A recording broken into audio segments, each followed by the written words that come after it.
Hey everybody, this is John the Editor. Obviously.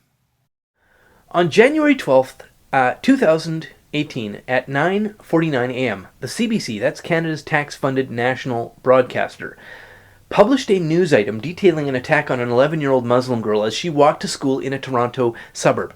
According to the report, a man had attempted to cut the girl's hijab from her head using scissors twice in 10 minutes, retreating after she screamed and then returning for a second attempt. The Toronto Police Department were treating the incident as a hate crime. Now, when I first read this story, it was on the afternoon of the 12th, and like many other people, I was skeptical of the reported facts. Think about this. An adult man attacking an 11-year-old girl using scissors to cut off her headscarf twice. Now, every single public figure of note raced when this story came out for the nearest microphone to declare their sympathy in much too earnest tears. Canada's Prime Minister Zoolander reminded everybody that Canada is an open and welcoming country and incidents like this cannot be tolerated. Oh gee, thanks, Justin. On Monday, January 15th, CTV News carried a follow-up news item.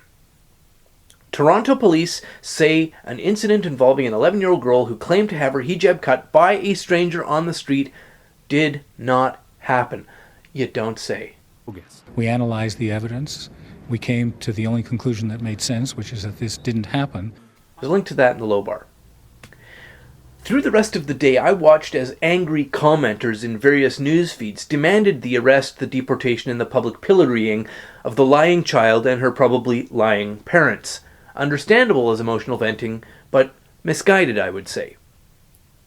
On the 15th, Anthony Furey wrote in the Toronto Sun that the lying girl and her lying family owed the Canadian public an apology. Elsewhere, journalists theatrically wrung their hands at the anger of the public, pointing out that although the story was transparent nonsense, we must be vigilant against an ugly, rising tide of anti-Islamic racism. And at the time of that writing, nobody was calling for the mass firing or the pillorying of the half-witted and incompetent journalists who published a dog ate my homework story featuring a man running with scissors. And in the aftermath of this almost incomprehensible stupidity and incompetence by both our Prime Minister, the Premier of Ontario, and the Mayor of Toronto, along with the media, the message was not one of abject apology from either the newsmakers or the politicians that they had grabbed stupidly onto an obviously false story and they had totally failed to discern the difference between a child's lie and the truth. Instead of that required logical apology from our newsmakers and our government, Canadians were scolded for being angry that the Prime Minister was so easily fooled by an obvious and moronic lie.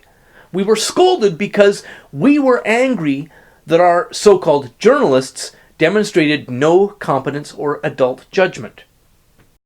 And more recently in the news, yet another false accuser collaboration is unfolding in Toronto, in which a collection of female stage actors have organized themselves to destroy the career of one of Canada's most respected entrepreneurs of the theatre, and a winner of the Order of Canada Medal.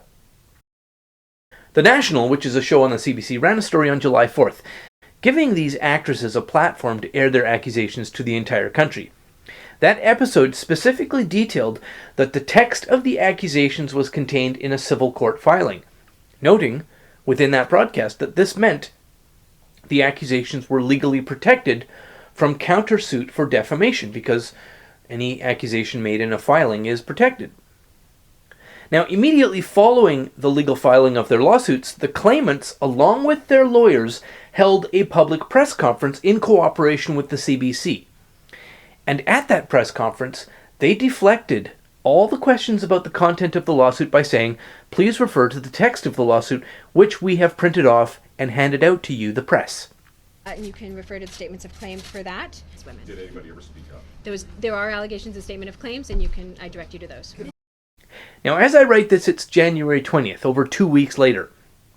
And so far, although the CBC has done 2 special episodes on both the National and the Fifth Estate, specifically addressing the public destruction of Albert Schultz, the accused, The CBC, nor any other news outlet, have not published the text of that lawsuit. The text of the lawsuit that the CBC broadcast the press conference of, and broadcast the lawyers repeatedly saying in response to questions, please refer to the handout copy of the lawsuit we've just given to you, the members of the press. Why has the CBC not published the text of that suit while they are pretending to be a news organization and paid for by your taxes? And for that matter, why are so many of the claims made by Canada's tax-funded national broadcaster in the matters of this lawsuit provably false? Provably false, as Diana Davison is exposing in her video this week. Link to that in the low bar. Now, I'm not going to go into a whole bunch of detail in the fraudulent shakedown being perpetrated right now against Albert Schultz and Soulpepper Theatre. But I do want to ask you the question, why is your tax money being used by a so-called news organization to lie to you? And that's what they're doing. I say lie because this is not accidental sloppiness. Why is the CBC now provably falsifying a story and still being funded with my money and yours? Why is a so-called news agency funded by the government knowingly and actively abetting what is an obviously fraudulent extortion racket being perpetrated by a bunch of lawyers and actors? Why is it that each of the accusations of sexual assault that have filled Canadian media in the last 5 years, and then have each subsequently fallen apart, have been proven to be false, have proven to be malicious and fraudulent, why is it that the national broadcaster paid for by your taxes is in every case firmly behind false accusers, making them into celebrities, calling them victims even after the news coverage from the exact same CBC organization proves they are fraudsters? Lucy Ducater, for example, is a scam artist and a fraudster. Mandy Gray is a scam artist and a fraudster. Kara Cole is a scam artist and a grifter. Catherine Borrell is a scam artist and a fraudster. And each of them is celebrated by our news media as a heroic victim and is given a platform to be stunning and brave on by the CBC, along with similar publications, each selling that same false story of phony victimhood, destroying lives, ending careers, and failing to do the basic job of journalism just because the story happens to be popular.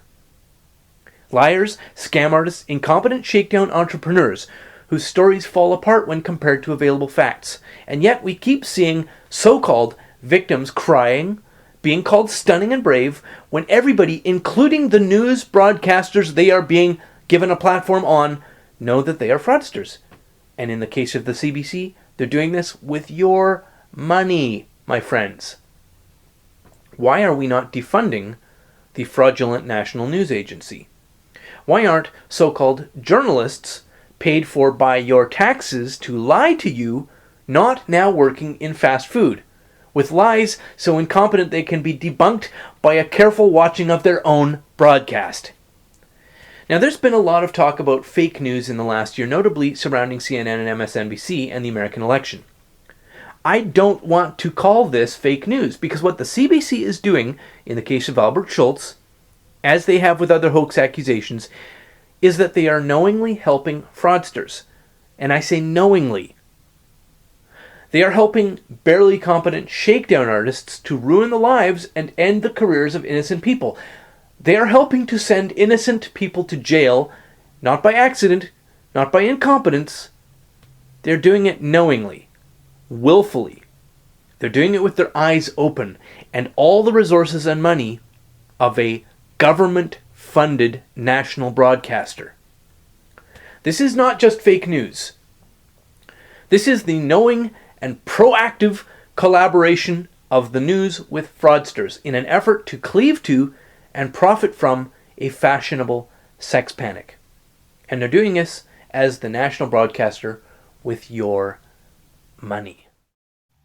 So we're almost at the end, but before I say thanks for watching and have a lovely day, those of you who are supporting this channel through Patreon probably already know that I'm doing a video putting together some techniques and strategies for protecting yourself in the event of a false accusation, because although it says so in the law, you are no longer effectively or functionally innocent until proven guilty. The burden is on the accused person, even a false accusation, to prove their own innocence.